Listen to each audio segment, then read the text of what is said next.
Hello and अस्सलाम वालेकुम। अ, ये मेरे ख्याल से 20th लेक्चर है for towards audit and assurance और हम लोग आखिर आखिर में मूव करने लगे हैं अपने पूरे एग्जाम कोर्स की। क्योंकि इतना कुछ पीछे रहता नहीं है अब। इससे ज़्यादा अब क्या रहता है, अब जैसे आपने लास्ट रिकॉर्डिंग जिसने सुनी है, लास्ट लेक्चर जिसने दिया हुआ है, ही नोज कि हम लोग प्रैक्टिस मैनेजमेंट के 3 पोर्शंस ऑलरेडी कवर अप कर चुके हैं, ख़त्म कर चुके हैं, जो कि पेपर के लिहाज से इंपॉर्टेंट है। और इसके अलावा मैंने आपको ये भी बोला है कि यार देखो, बुक से लाजमी पढ़ो, don't leave the book, because book में आपको वो मटेरियल मिलेगा लिखने के लिए जो कि आपको याद करना है। आई कांट हेल्प यू, याद करने के लिए तो मैं आपको नहीं हेल्प आउट कर सकता, लेकिन अंडरस्टैंडिंग के लिए I will always be there to help you out. ठीक है, और अंडरस्टैंडिंग और याद करने में भी अगर आपको इशू आता है तो मुझे बताएं, मैं आपको हेल्प आउट करूंगा, मैं आपको बताऊंगा क्या चीज़ इंपॉर्टेंट है क्या नहीं है। ठीक है। इसलिए बुक से लाजमी पढ़ा करें किसी भी टॉपिक को। लेट्स मूव टूवर्ड्स इस लेक्चर के टॉपिक की तरफ। एक और टॉपिक है बड़ा इंपॉर्टेंट पेपर के लिए, 5 से 10 मार्क्स, 5-10 मार्क्स, आगे जितने भी टॉपिक्स हम लोग पढ़ेंगे 5-10 मार्क्स, 5-10 मार्क्स के पेपर के आ रहे होते हैं। ठीक है, तो अगेन ये इंपॉर्टेंट टॉपिक्स, इनको आप छोड़ नहीं सकते। अच्छा, हम लोगों ने जो पहले कवर अप किया है प्रैक्टिस मैनेजमेंट में, सबसे पहली चीज़ हम लोगों ने पढ़ी थी कि यार ऑडिट फीस क्या होती है। ठीक है, इसके बाद हम लोगों ने पढ़ा था व्हाट इज़ एडवर्टाइजिंग, कैसे एडवर्टाइजिंग करते हो, वो 5 बेसिक प्रिंसिपल्स के हैं। अगर आपको ये याद हो, एडवर्टाइजिंग के लिए आप किसी भी चीज़ को रिव्यू कर सकते हो, किसी भी एडवर्टाइजिंग के एक रिव्यू पॉइंट होगा कि यार आपने ये एडवर्टाइजिंग करना चाहते हो, इसको रिव्यू करो, या हमने ऐसे-ऐसे किया, इसको रिव्यू करो कि यार ठीक किया या नहीं किया। तो वो आप इन 5 पॉइंट्स को अपने ज़हन में रख के कर सकते हो।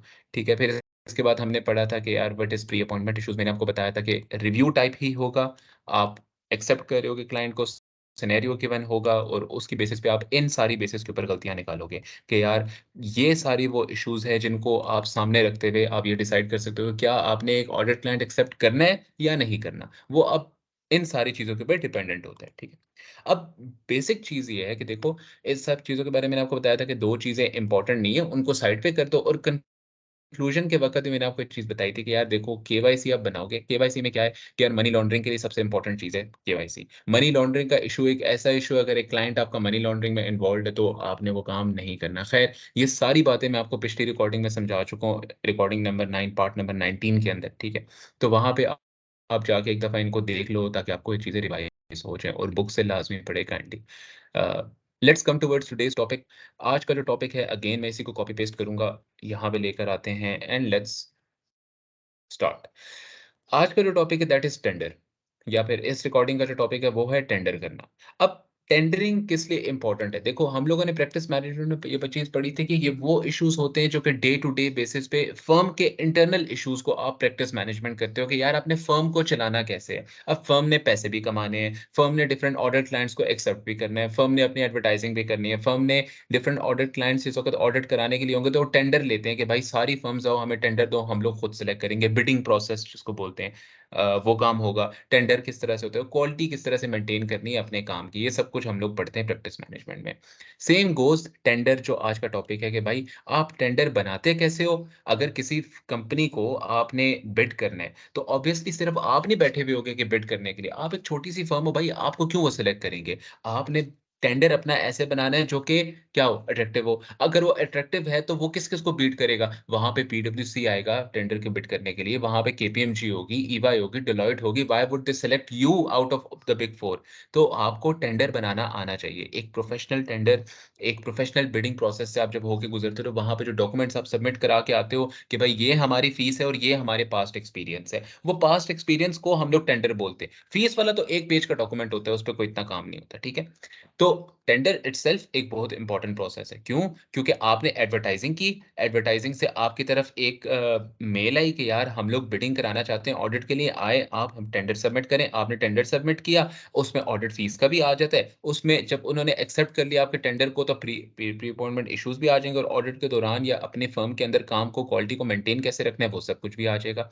तो इस वजह से टेंडर एक बहुत इंपॉर्टेंट प्रोसेस है। सेकंड नंबर पे आता है एक फर्म के लिए। सबसे पहले वो एडवर्टाइजिंग करते हैं, फिर आते हैं टेंडर की तरफ। ठीक है? अब आते हैं हम लोग टेंडर को समझते हैं कि यार अब बिडिंग प्रोसेस में जो टेंडर सबमिट कराते हो, वो किस तरह से किया किया जाता है? उसकी क्या इंपॉर्टेंट चीज़ें हैं? अगेन, बाकी सब टॉपिक्स की तरह इसके भी कुछ मेन पॉइंट्स हैं जो कि आपको याद रखने पड़ेंगे। समझाऊँगा मैं सही, लेकिन इसके वो मेन पॉइंट्स अगर आपको याद हैं, यू विल ईज़िली अंडरस्टैंड कि यार पेपर में आपने सॉल्व कैसे करना है क्वेश्चन को। क्वेश्चन इससे बढ़कर वो नहीं दे सकता। दीज, जैसे हम लोग जब प्री एंगेजमेंट इश्यूज पढ़े थे, मैंने आपको 10 पॉइंट्स दिए थे व्हिच आई नो कि यार याद रखना मुश्किल है, लेकिन अगर आप ये याद कर लेते हो, आपको रटे हुए हैं कि यार यही इश्यूज हैं जिसके ऊपर वो क्वेश्चन पूछ सकते हैं, ये 10 की 10 चीजों के सिर्फ नाम आपको पता है और मीनिंग आपको पता है कि इसका क्या मतलब है, पेपर के अंदर जो मर्जी क्वेश्चन एग्जामिनर आपकी तरफ फेंक दे, आप उसका बड़ी इजीली जवाब दे सकते हो। ठीक है, now let's come towards this. अब देखो, अगर टेंडर है, टेंडर के भी कुछ इंपॉर्टेंट पॉइंट्स हैं, उसकी अंडरस्टैंडिंग हो, वो पॉइंट्स आपको याद हो, तो आप पेपर में कोई भी क्वेश्चन है, अब पेपर में क्वेश्चन कैसे वो पूछ सकते हैं, भाई हम लोगों ने टेंडर बना लिया है, tender is already made, kindly review it. पहला ये क्वेश्चन हो सकता है, या फिर दूसरा क्वेश्चन, मेक द टेंडर। या तो आपको टेंडर बनाना पड़ सकता है एज एज अ स्टूडेंट, या फिर एक टेंडर बना हुआ होगा और आप उसको रिव्यू कर रहे होगे।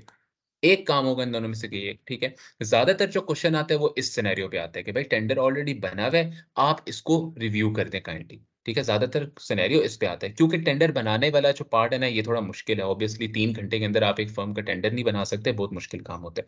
लेकिन रिव्यू आप 15 मिनट के अंदर कर सकते हो। क्यों? क्योंकि एग्ज़ामिनर को पता है कि यार ट्रिपल ए देने वाला बच्चा, अब मैं उन बच्चों की बात नहीं कर रहा भाई जो यूके में बैठे हुए हैं या फिर कनाडा में बैठे हुए हैं, मेरे लेक्चर्स अगर कोई सुन रहा है, मैं बात करूँ पाकिस्तान, इंडिया या फिर बांग्लादेश या श्रीलंका या यूके में जो वो लोग जो अभी जॉब नहीं कर रहे, ट्रिपल ए का पेपर दे रहे हैं, लेकिन प्रोफ़ेशनल के पेपर में पहुँच चुके हैं। आपको ये चीज़ पता होनी चाहिए कि भाई पहली चीज़, अगर आप प्रोफ़ेशनल के पेपर्स में बैठे हुए हो ना इस वक़्त और you have never done anything related to your ACCA, आपको कोई एक्सपीरियंस नहीं हुआ, इसका मतलब है आप ओवर क्वालिफ़ाइड हो। अगर ओवर क्वालिफाइड हो मतलब ये है कि जब भी किसी फर्म में जाओगे और जाके आप, मैं बात करूँ यूके, अमेरिका और इन कंट्रीज़ की, वेस्टर्न साइड्स की बात करूँ, यूरोपियन साइड की। आप as a student, as a trainee 3 साल की मेंबरशिप कंप्लीट करने के लिए, 3 साल का पीईआर कंप्लीट करने के लिए उनको अपनी सीवी दोगे, उठा के आपको बाहर फेंकेंगे। क्यों? रीज़न क्या है उसकी? कि भाई सबसे पहली चीज़ ये कि वहाँ पे बच्चा सेलेक्ट होता है on the basis of bachelors. जिस वक़्त वो एसीसीए का, ट्रिपल ए का पेपर दे रहा होता है, तो एग्ज़ामिनर ये सपोज़ करता है, क्योंकि यूके के आप एग्ज़ाम्स दे रहे हो ना, तो एग्ज़ामिनर ये सपोज़ करता है कि भाई बच्चा इस वक़्त एट लीस्ट सीनियर पोज़ीशन में बैठा हुआ होगा, सीनियर ट्रेनी होगा। 3 साल में से आखिरी 6 महीने उसके रह गए होंगे। मतलब उसको टेंडर बनाना आता है, मतलब वो ये काम कर चुका है। तो अगर वो ये काम कर चुका है, इसका मतलब क्या है कि वो रिव्यू भी कर सकता है। तो ज़्यादातर सिनेरियो वो इसी के देते हैं कि रिव्यू करके मुझे दो। तो आपने ज़्यादा माइंड में ये रखना है कि रिव्यू होगा। ठीक है? रिव्यू टाइप क्वेश्चन होगा। आते हैं इसके इम्पोर्टेंट की तरफ, और इसमें जो चीज़ें इम्पोर्टेंट है, जो पॉइंट्स इम्पोर्टेंट है उसकी तरफ आते हैं। होगा ज़्यादातर यही कि देखो, कंपनी ने अपना फर्स्ट ईयर ऑफ ऑडिट कराना है, अब वो आपके पास आ रही है कि टेंडर सबमिट कराओ, क्या-क्या सबमिट कराओगे? वही बातें पुरानी सारी की सारी कि भाई कंपनी एक नई कंपनी है, जिसका आपने पहले कभी ऑडिट नहीं किया, और वो कंपनी आई है, उसका फर्स्ट ईयर ऑफ ऑडिट है, वो आपसे ऑडिट कराना चाहती है। ऑब्वियसली बिडिंग होगी, आप अपना टेंडर सबमिट कराओगे, तो फिर आप टेंडर सबमिट कराओ। अब टेंडर के अंदर क्या-क्या चीज़ें होती हैं जो कि हमेशा से आप देखते हो? सबसे पहली चीज़ आपने याद रखनी, you are trying to get a job, ठीक है? You are trying to get a job here. आप एक ऑडिट फर्म को अगर क्लाइंट नहीं मिलेगा ऑडिट करने के लिए, उसके बाद पैसे नहीं आएँगे। जब पैसे नहीं आएँगे तो भाई वो तो गई खत्म, डिफ़ॉल्ट हो जाएगी वो तो। तो आपका क्या काम है? आपने ये सपोज़ करना है कि यार आप एक ट्रेनी टाइप हो जो कि जॉब लेने के लिए जा रहे हैं। जब आप जॉब लेने के लिए जा रहे हो तो क्या बनाते हो? You are not making a tender, you are making a descriptive या फिर detailed CV. You are making a detailed CV. अब सीवी के अंदर आपकी क्या-क्या चीज़ें आती हैं? आपका पास्ट एक्सपीरियंस, आपकी क्वालिफ़िकेशन क्या है? आपको अप्रूवल किधर से मिला है कि आप एक ऑडिट कर सकते हो? ठीक है? आपने पुराने ज़माने में, यानी आप जब से बने हो, आपने कितनी कंपनीज़ को ऑडिट किया है? कौन-कौन सी ऐसी कंपनीज़ को ऑडिट किया जो कि हमसे रेलेवेंट थी, हमारी इंडस्ट्री की थी? यानी लेट्स सपोज़ अगर नेस्ले ऑडिट करा रहा है और आप टेंडर सबमिट करा रहे हो, तो आप उनको बताओगे यार हमने यूनिलीवर का भी ऑडिट किया हुआ है। अच्छा इम्पैक्ट जाएगा ना? उनको ये लगेगा यार हमारी जैसी कंपनी का इन्होंने ऑडिट किया हुआ है, तो हमारा भी कर लेंगे। ठीक है? तो अगेन वो ये सारी चीज़ें, जैसे आप सीवी में लिखते हो कि आपकी क्वालिफ़िकेशन क्या है, आपका एक्सपीरियंस क्या है, आप बने कब थे, कैसे आप आगे आए हो, ठीक है? वो सब कुछ, कोई अवार्ड आपको मिला, आपकी लोकेशन क्या है, आपका फ़ोन नंबर क्या है, आप किस तरह से चलते हो, आपके हॉबीज़ क्या हैं, हॉबीज़ जैसे हम लोग अपनी सीवी में लिख रहे होते हैं, रेफरेंसेस क्या हैं आपके, ठीक है? रेफरेंसेस के अंदर क्या चीज़ें आ जाती हैं, वही आपका पास्ट एक्सपीरियंस कि भाई आपने कौन-कौन से एक्जिस्टेड क्लाइंट्स हैं आपके और कौन-कौन से पास्ट क्लाइंट्स थे आपके, यही आपका रेफरेंस होते हैं एक ऑडिट फर्म का, ठीक है? आपका स्किल क्या है, आपके एक्सपीरियंस क्या है, ये सब चीज़ें देख रहा होता है, ठीक है बंदा। अगेन अगर ये चीज़ें आपने करनी है तो सबसे पहला पॉइंट जो आप याद रखोगे कि सीवी के अंदर क्या चीज़ लिखते हो? सीवी या फिर टेंडर जो कहते हैं, स्किल्स एंड एक्सपीरियंस। देखो कि भाई क्या आपने ये चीज़ लिखी है या नहीं लिखी। दूसरी क्या चीज़ होती है, आप कौन-कौन सी सर्विसेज़ ऑफ़र करते हो? Yes, services that you offer. ठीक है, तीसरी चीज़ क्या होती है? इसको मैं एक्सप्लेन इन डिटेल बाद में भी करता हूँ, पहले मैं लिख देता हूँ यहाँ पे ताकि आप लोग काइंडली इसको नोट डाउन कर लें। नोट डाउन करेंगे तो आपको ये चीज़ें याद रहेंगी। Don't leave it just on on the recording के बाद में वापस आके देख सकता हूँ। पेपर में इतना टाइम नहीं होता है। आपके पास शॉर्ट नोट्स बने हुए होने चाहिए, किसी भी वक़्त आप निकालो, आपको पता हो इस पेज पे मैंने ये शॉर्ट नोट लिखा था, वहाँ से आप निकाल के लिख लो। खैर, तीसरी चीज़ होती है आपकी क्वालिफ़िकेशन, ठीक है? क्वालिफ़िकेशन को यहाँ पे हम लोग कहते हैं रेगुलेटरी अप्रूवल।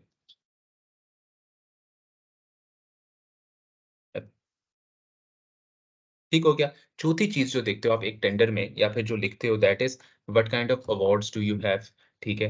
5वीं चीज़ आप लिखते हो कि भाई आपकी लोकेशन क्या है। छठी चीज़ आप लिखते हो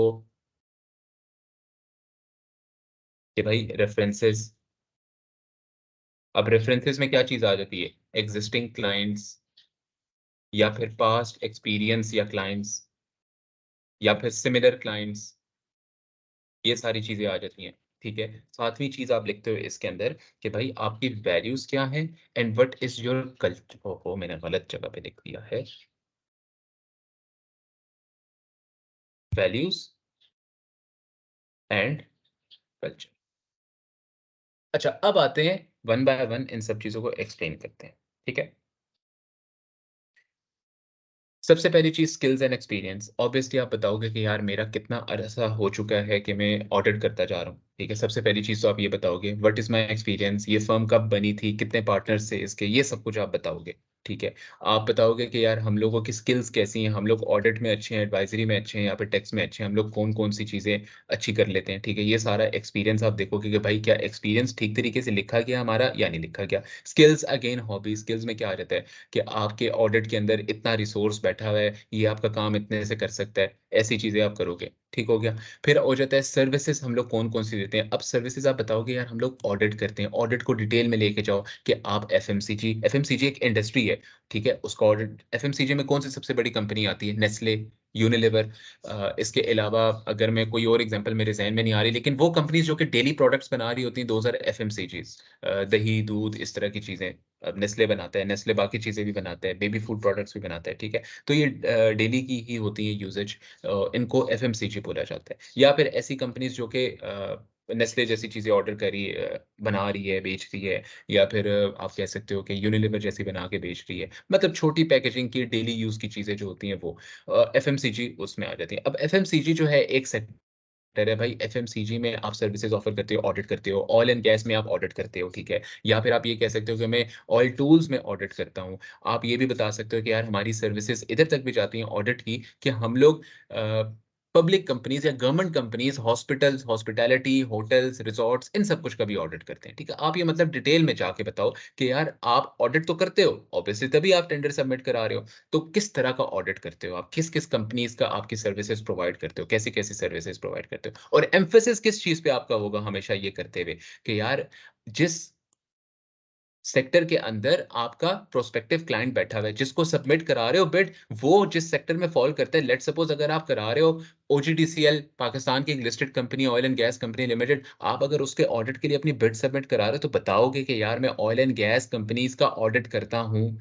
फिर उसके बाद आप बताओगे कि यार मैं बाकी कंपनीज़ का भी करता हूँ, मतलब इन डिटेल बताओ। यही अगर एडवाइज़री में आपको कोई बिड सबमिट करानी, तो एडवाइज़री में बताओगे किस किस्म की फाइनेंशियल एडवाइज़री होती है, इंटरनल ऑडिट होता है, दूसरी किस्म की एडवाइज़री सर्विसेज़ होती हैं। आप बताओगे कि यार मैं किस किस्म की एडवाइज़री सर्विस देता हूँ। टैक्स की बात आ गई, टैक्स में भी डिटेल में जाओगे। ठीक है? मतलब हर चीज़ में इन डिटेल जाके बताओ मैं ऐसी सर्विसेज़ ऑफ़र करता हूँ। ठीक है? फिर आ जाता है क्वालिफ़िकेशन। यहाँ पे आप सिंपल सी बात बताओगे कि हमारे पार्टनर्स, एक फ़र्म में पार्टनर होता है, वो कौन-सी क्वालिफ़िकेशन रखता है, हमारा मैनेजर कौन-सी क्वालिफ़िकेशन रखता है, हमारे पास ट्रेनीज़ कौन-सी क्वालिफ़िकेशन रखते हैं। ठीक है? अब एसीसीए भी हो सकता है, सीए भी हो सकता है, आईसीएडब्ल्यू भी हो सकता है एक पार्टनर, उसकी बताओ। फिर बताओ कि हमारे पास रेगुलेटरी अप्रूवल है कि हम लोग अब आपको पता होना चाहिए as an auditor, as audit का स्टूडेंट आपको पता होना चाहिए कि दुनिया में हर एक कंट्री के अंदर ना डिफरेंट स्लैब्स हैं। अगर मैं यूके की बात करूँ, यूके में स्लैब ए होगा, स्लैब बी होगा, स्लैब सी होगा, कंपनीज़ का, ठीक है? कंपनीज़ के डिफरेंट स्लैब्स होते हैं। यहाँ पे सॉरी स्लैब ए आता है और यहाँ पे स्लैब बी आता है। अब हर एक कंट्री में ना स्लैब होते हैं कंपनीज़ के, स्लैब ए में बड़ी कंपनीज़ फॉल करती हैं, लिस्टेड कंपनीज़ बट जिनका रेवेन्यू बहुत ज़्यादा है। अब उन कंपनीज़ को ऑडिट करने के लिए शायद यूके की गवर्नमेंट ने रखा हो कि सिर्फ बिग 10 ऑडिट फर्म्स इसको ऑडिट कर सकती हैं। तो अगर आप बिग 10 में हो, तो बताओ कि यार हम लोग क्वालिफ़िकेशन के अकॉर्डिंगली स्लैब ए में फ़ॉल करते हैं, हम लोग ऑडिट कर सकते हैं। अगर आप स्लैब बी में हो सकता है यूके कंपनीज़ ने बोला हो कि यार मीडियम साइज़ एंटिटीज़ जो है ना, वो इधर को ऑडिट करेंगी और स्लैब सी में हो सकता है उससे छोटी कंपनीज़ रखी हों। तो आपको रेगुलेटरी अप्रूवल किस स्लैब का मिला हुआ है या किस तरह का रेगुलेटरी अप्रूवल है, वो भी बताओ क्वालिफ़िकेशन के साथ-साथ, ठीक है?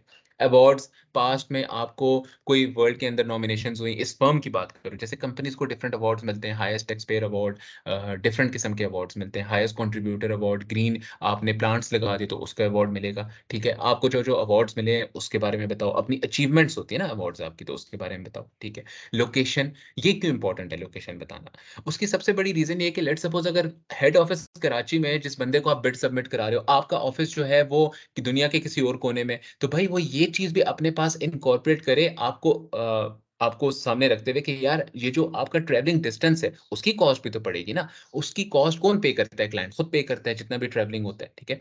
तो वो भी आप लोग बताओगे कि हम लोग आपसे कितना दूर है, अपनी लोकेशन एग्ज़ैक्ट बताओ, ठीक है? लोकेशन होनी चाहिए आपकी। फिर आप रेफरेंसेस यानी एक्जिस्टिंग कौन-कौन से क्लाइंट्स का ऑडिट कर रहे हो आप, ठीक है? एम्फैसिस अगेन यहाँ पे जैसे मैंने आपको इधर बताया सर्विसेज़ दैट यू ऑफर, वही वाला एम्फैसिस आएगा कि यार देखो अगर आप ऑयल एंड गैस किसी कंपनी के लिए ऑयल एंड गैस की किसी कंपनी के लिए बिड सबमिट करा रहे हो, तो एम्फैसिस किसको दो? एक्जिस्टिंग क्लाइंट्स कौन-कौन से ज़्यादा ज़रूरी हैं बताने? जो आपके पास ऑयल एंड गैस के। पास्ट क्लाइंट्स कौन से ज़रूरी हैं बताने? जो आपके पास ऑयल एंड गैस के थे। सिमिलर क्लाइंट्स यानी लेट्स सपोज़ अगर मैं ब्रिटिश ऑयल का ऑडिट करने लगा हूँ, तो अगर मैं सिमिलर क्लाइंट ऑलरेडी अमेरिकन किसी ऑयल कंपनी को ऑडिट कर सकूँ, एक्सॉन कर चुका हूँ, मोल का कर चुका हूँ, तो मैं बताऊँगा कि यार देखो मैंने इस कंपनी को ऑडिट किया। इससे होगा क्या कि यार जिस वक़्त वो मेरा बिड पड़ेगी कंपनी, तो वो क्या देखेगी कि यार इसने हमारी जैसी कंपनीज़ को ऑडिट किया हुआ है, तो हम लोग इसको रख लेते हैं, इसको काम आता होगा।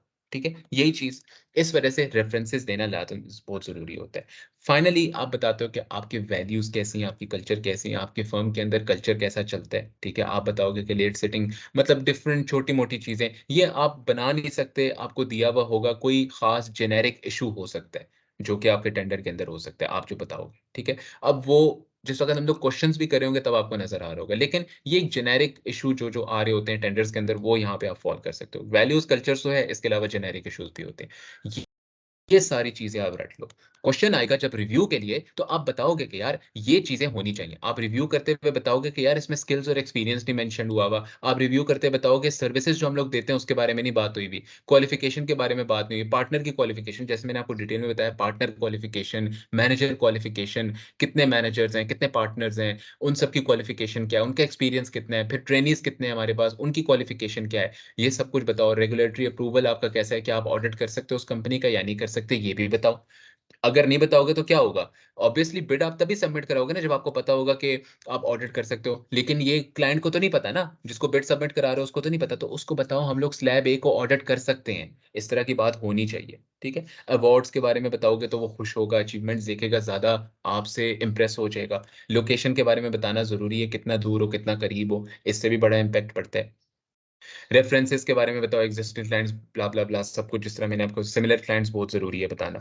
Values and cultures and generic चीज़ें बताना। ये चीज़ें आप काइंडली याद कर लें। जब रिव्यू का क्वेश्चन आएगा या किसी भी किस्म का क्वेश्चन आएगा टेंडर से रिलेटेड, तो ये चीज़ें अगर आपके सामने होंगी, आप आपको याद होंगी, आपके दिमाग में होंगी, आप बड़े ईज़िली उस क्वेश्चन को करके साइड पे फेंक सकते हो। टाइम नहीं वेस्ट होगा आपका सोचने में कि यार इसमें ये भी इश्यू है, ये भी इश्यू है। ठीक है? इसलिए ये एक हैक है छोटा-सा टेंडर वाले क्वेश्चन के लिए जो कि आपने याद रखना है। अब आते हैं टेंडर के अंदर मैं आपको बताऊँगा कि इसमें 2 इम्पोर्टेंट चीज़ें होती हैं और उनके बारे में आप कैसे करते हो। सबसे पहली चीज़ होती है जब आप टेंडर लिख रहे होते हो ना तो वहाँ पे आप करते हो डेमोंस्ट्रेशन। डेमोंस्ट्रेशन की जाती है 2 चीज़ों की। अब ये मैं बाकी ऊपर वाले हैक से हट के आपको बता रहा हूँ बात।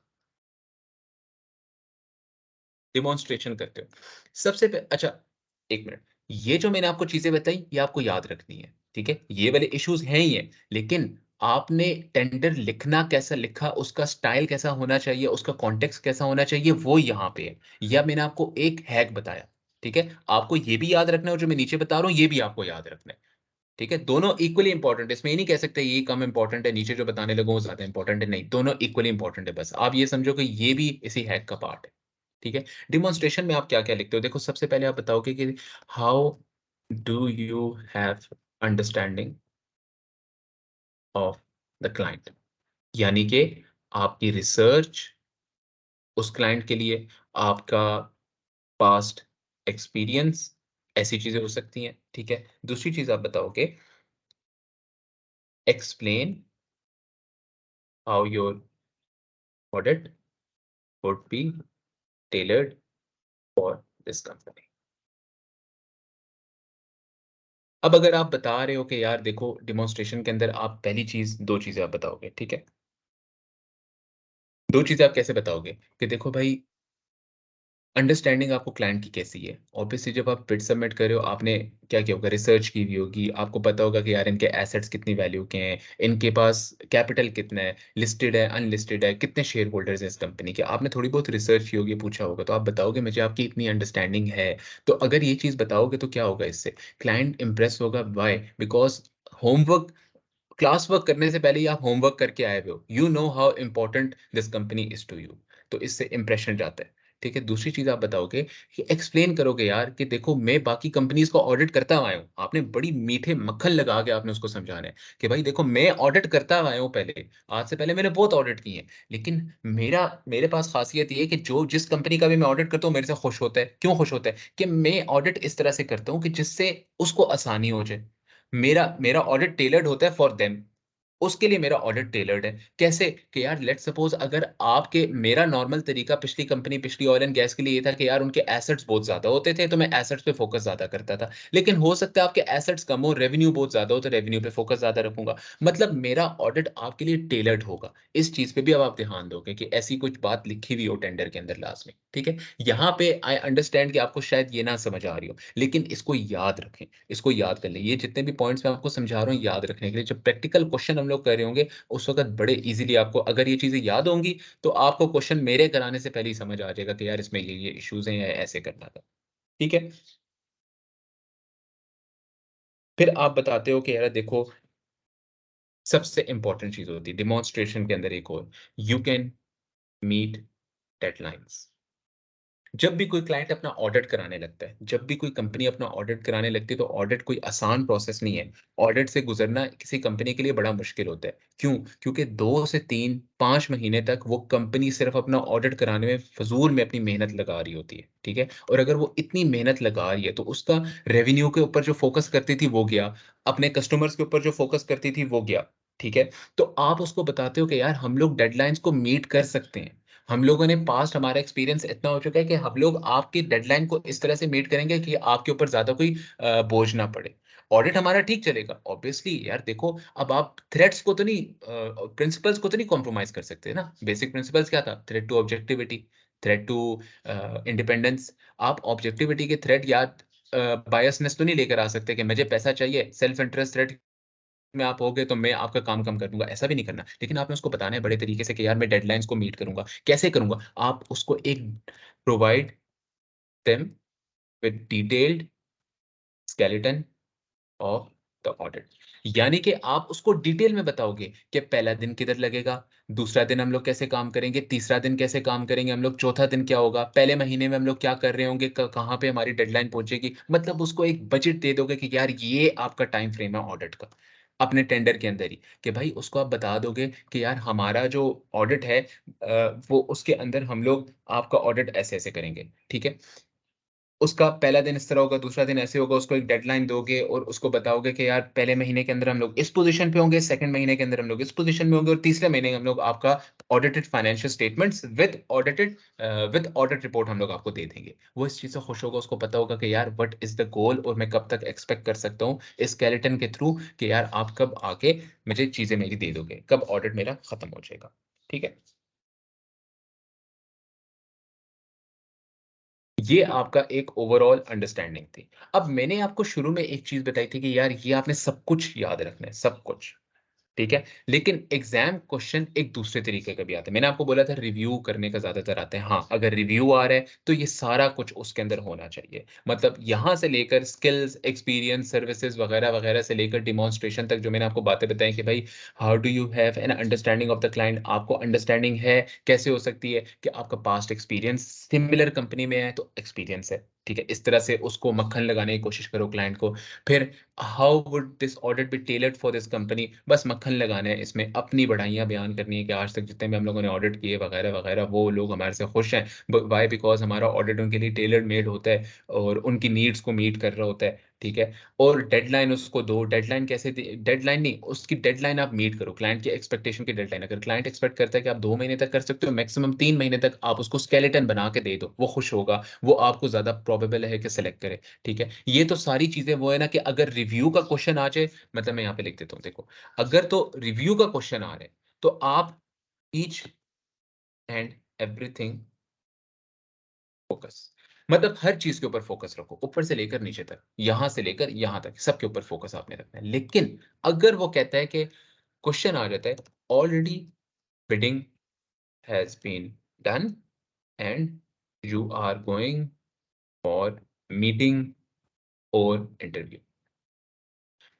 भाई देखो, आपने अपनी किसी जॉब पे गए, आपने अपनी सीवी सबमिट कराई, 100 लोगों ने सीवी सबमिट कराई, 100 में 100 के 100 को तो नहीं बुलाएँगे वो, लेकिन 10 को तो बुलाएँगे ना इंटरव्यू लेने के लिए। इसी तरह से जब एक ऑडिटर सीवी अपनी सबमिट कराता है या फिर बिडिंग करता है, टेंडर सबमिट कराता है, तो हंड्रेड्स ऑफ फर्म्स आती हैं अपना टेंडर सबमिट कराने के लिए, ठीक है? जब हंड्रेड्स ऑफ फर्म आती है, तो उन सब में से वो ये सारी चीज़ें देख के पॉइंट्स देते हैं और कहते हैं कि यार आप लोग आ जाओ अपने इंटरव्यू के लिए, और 100 में से कितनों को बुलाएँगे? 5 को बुला लेंगे, 10 को बुला लेंगे। लेट्स सपोज़ अगर आप उन 10 में से हो जो कि इंटरव्यू के लिए जा रहे हो, पार्टनर जाएगा इंटरव्यू के लिए या मैनेजर चला जाएगा। अब क्या चीज़ है, किन चीज़ों के ऊपर ख़्याल रखना है सिर्फ़ और सिर्फ़? अब आपका फ़ोकस ओनली एंड ओनली इस पे होना चाहिए। दूसरे दूसरे वाले स्लाइड के ऊपर कि भाई डेमोंस्ट्रेशन अब बताओ। Again, how do you have an understanding of the client? Explain करो कि हमारा ऑडिट किस तरह से बेहतर होगा। मक्खन लगाओ उनको। और तीसरी चीज़ कि भाई डेडलाइन्स को कैसे मीट करोगे? क्लाइंट की एक्सपेक्टेशन क्या है और उसके हिसाब से उनको स्केलेटन दो उस मीटिंग के अंदर कि भाई इतना हमारा होगा, इस हिसाब से हम लोग आपके ऑडिट को कंप्लीट कर लेंगे। ठीक है? ये फिर आ जाता है इंटरव्यू वाले क्वेश्चन के अंदर। जहाँ पे बिडिंग हो चुकी है, आप सेलेक्ट हो चुके हो, इंटरव्यू के लिए जा रहे हो, बाकी फर्म्स भी जा रही हैं। अब बाकी बाकी जितनी फर्म्स सेलेक्ट हुई हैं उसके साथ आपने कंपीट करना है, किन बेसिस के ऊपर करोगे?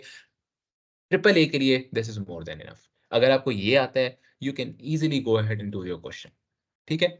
ये इस जो हमारा आज का ये जो रिकॉर्डेड लेक्चर था, इसके लिए today this is enough. Again मैं आपको बोलूँगा, आप जाओ, टेंडर वाला टॉपिक प्रैक्टिस मैनेजमेंट के अंदर बुक खोलो, अ चैप्टर कौन-सा है, प्रैक्टिस मैनेजमेंट, और उसके अंदर जाके टॉपिक निकालो टेंडर प्रोसेस का। वहाँ से आप इसको पढ़ो। आपको कुछ मटीरियल लिखने को मिल जाएगा हमेशा, लेकिन बेसिक चीज़ें उसके अंदर हमेशा बात हो रही है इन्हीं सब चीज़ों की। इससे ज़्यादा वो कभी बात नहीं करेगा, ठीक है? लेकिन 2 चीज़ों में आपने डिवाइड कर दिया। अगर तो रिव्यू का क्वेश्चन है, तो ये सब चीज़ें, इन सब के ऊपर फोकस करो। लेकिन अगर सिर्फ बिडिंग प्रोसेस हो चुका है and you are going for an interview, तो फिर ये सब चीज़ें। सॉरी, फिर उसके बाद आपने इसके ऊपर फ़ोकस रखना है अपना हमेशा। ठीक हो गया? This is just the way कि आप टेंडर बनाते हो, टेंडर को रिव्यू करते हो पेपर के अंदर, और अगर इंटरव्यू है तो इन चीज़ों की बेसिस के ऊपर इंटरव्यू देकर आते हो अपना, ठीक है? आई होप आप सबको समझ आए। If you guys have any questions, तो काइंडली आस्क मी। व्हाट्सएप के ऊपर पूछ सकते हो, मेल के थ्रू पूछ सकते हो, you can ask me anywhere and I will answer you as soon as possible. तो हमारे 4 टॉपिक्स हो चुके हैं। मोस्ट प्रोबब्ली नेक्स्ट रिकॉर्डिंग के अंदर क्वालिटी कंट्रोल का टॉपिक खत्म हो जाएगा, जिसके बाद हम लोग मूव करेंगे towards questions of practice management, ठीक है?